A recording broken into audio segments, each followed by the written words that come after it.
Ida B, Chapter 27. Right away, I started planning. I would apologize, I decided, but I had not abandoned my resolve to avoid any possible pain or public humiliation at Ernest B. Lawson Elementary School. That meant quick.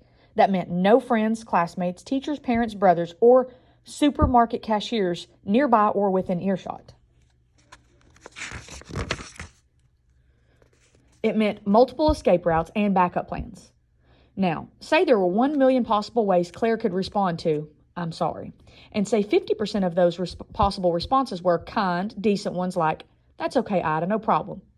Well, out of all of those thousands and thousands of friendly, cordial, or just plain tolerant replies Claire might give me, I could only think of 3, and I didn't believe a single one of those 3 would happen.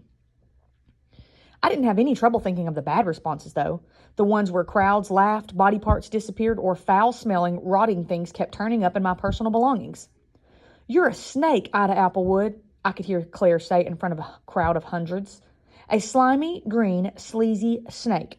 So go slither back to your hole and swallow some worm-filled mice that are carrying a deadly disease so you get it in your skin turns green and shrivels up, your eyes bulge out and explode, and you die the most hideous, painful death imaginable." Now, I had no problem thinking of the bad ones. And since most of the bad ones involved some kind of complete and horrible degradation in front of large groups of adults and children, my first priority was figuring out a way to get Claire alone. But you're never alone at school. Never. Except for maybe a couple of seconds. Definitely not in the classroom or on the playground, in the office, the auditorium, or the gym.